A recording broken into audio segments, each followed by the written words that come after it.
What's up, guys? Welcome back, Project Time Garage. I hurt my Shelby really bad.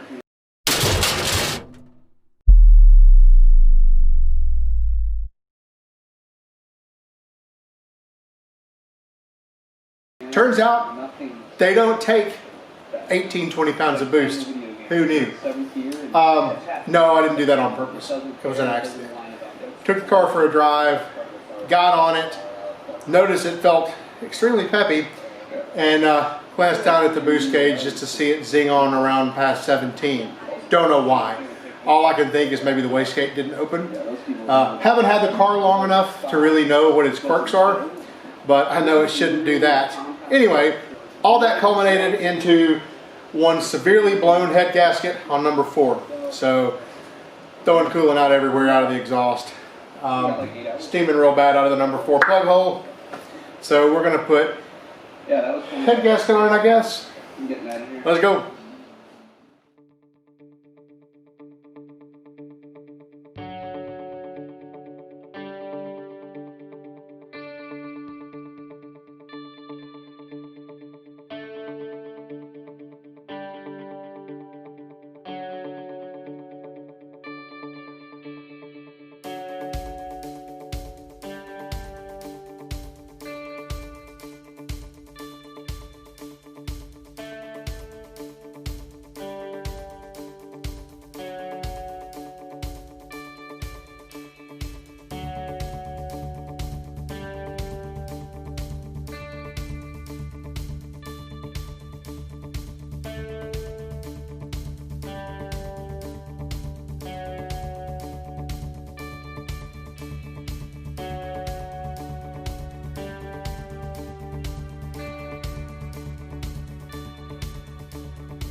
All right, guys, just checking in with you. We're making some good progress here. We are about ready to pull the head. We got the exhaust dropped.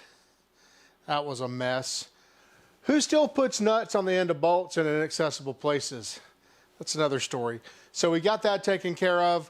The next thing we're about to tackle is there's one brace that goes from the turbo housing down to the block, and that looks like that's about to be a lot of fun. So I'll check back with you when we get to that point, and we're ready to pull the head. So stand by.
ladies and gentlemen, the head's off the car. But let me tell you something. That brace right there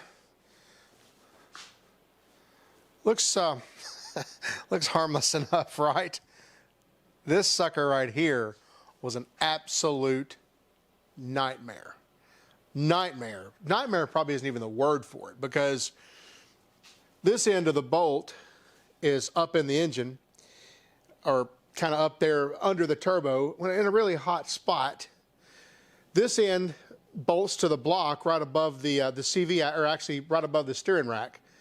So we're able to get this bolt out, no problem. This bolt, as soon as we got a wrench on it, actually I tried to use a 6-point wrench, immediately rounded off. The thing is rusty and pitted and just torn all to pieces.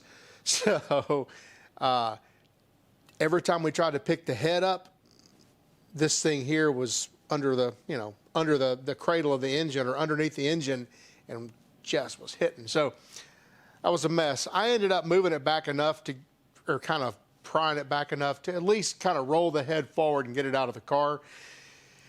Now that we've got it out of there, I ended up having to take a torch to heat this thing to make that bolt finally move. I got it to move finally, but it was by heat and shocking it with PB Blaster, and heat and shocking it with PB Blaster over and over and over. So we got it. So head's off the car. Oh boy, that was a job. So next thing we're going to do is go over here and just kind of have a look at the head, give you guys my take on it, what it looks like, and where we're going from here. So let's do that. So just for YouTube sakes, check out this head gasket. This is one of the flaws on the 2.2, or one of the problems with it. You see, for example, cylinder number 3, it's nice and round. But if we go over here to cylinder number 1, it's round until you get to this point here, and it's not. And this was one of the problems. When you would tighten down the head gasket, it would actually squirt the head gasket out right there. Now, interestingly enough, this is the cylinder that was blown for me. So it was a water jacket. It was actually probably right here that it was blown. But this one actually doesn't show that defect's too bad. I mean, it's a little bit odd shape there, but it doesn't show it. So just thought I would point that out. All right, so here we are on the bench with the head. All in all, things look okay. Obviously, this donut gasket here is going to, or this gasket's going to have to be rebought. Turbo has got a little bit of play in it, not enough play that I'm going to worry about, but it does have a little bit of play. So heads, overall it has a crack. Actually, it has a crack in 3 of the 4, but from everything I've read, 2.2 equals cracks between the valves. Now, I haven't cleaned it up to see if we have cracks between the water jackets and the combustion chambers or not. That's coming. But I will say this.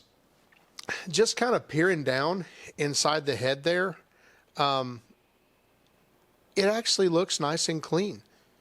But overall, I think the head's okay.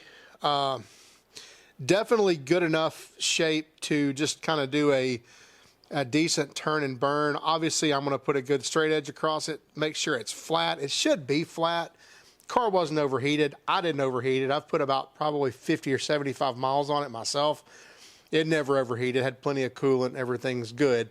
I think since it popped that cylinder right there, just because of way too much boost, that's probably what sent my head gasket over the edge.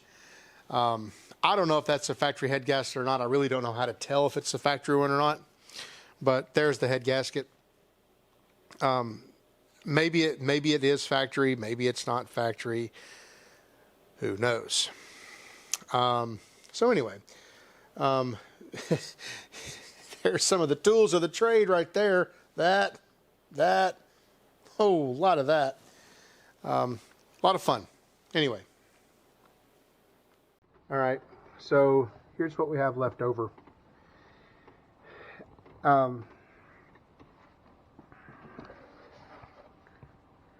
Honestly, the cylinder bores look good still. I can still see cross hatching in them.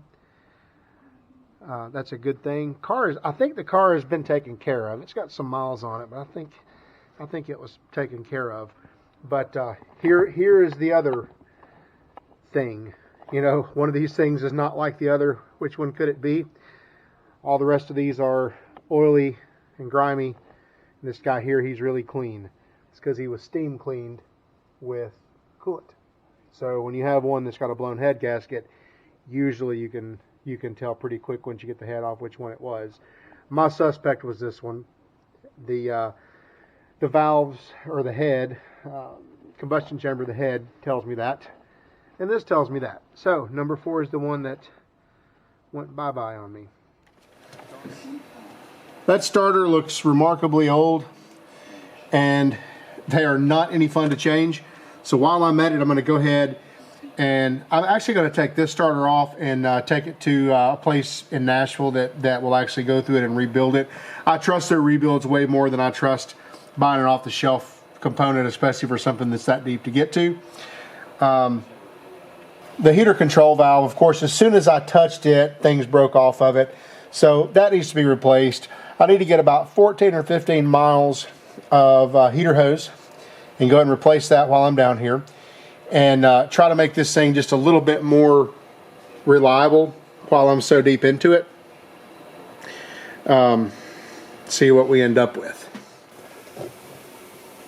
Well guys, here's a quick status update on the GLHS Charger. So I spent until pretty late last night pulling the head off of it. That's a job. Those cars are not meant to be worked on. Everything is just right there where you can't quite get a wrench on it, or a socket on it, or a ratchet on it, or a blowtorch on it. I even tried a Sawzall. Couldn't get that on a few things. I digress. So anyway, here's your status update. This is what my garage looks like currently. It is an absolute disaster of a mess. Not that my garage is usually clean, but this is a mess even by my standards. Tools strewn about.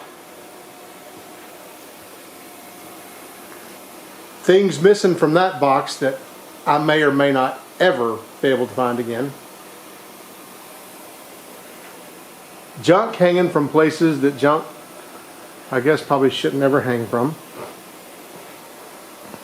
I've got some stuff to buy. Heater hoses times 100,000.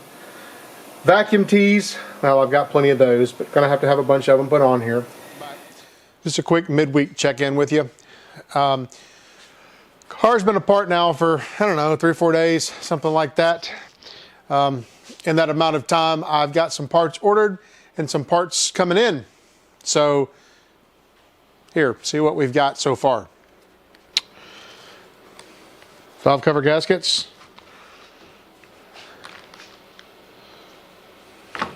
Exhaust gasket. Heater valve. Head gasket. So we're making progress. At least we're making progress on this front. Now, making progress on this front, not so much. If you remember, I said that I was going to pull the starter and the alternator and take those to Nashville and get those rebuilt. Well, that hasn't happened yet. It's been a busy week. So only thing that's came in really is some Rock Auto stuff. So hopefully this weekend I'll just go ahead and get those out, and then maybe Monday or Tuesday drop those off. It'll take them a couple of days. So I'm looking at not this weekend, but next weekend, getting the car back together. Now, on a much lighter and a much more positive note, my Rock Auto magnet collection, it's improving. Pretty soon we're gonna have all their magnets here. Anyway, just want to do a quick update.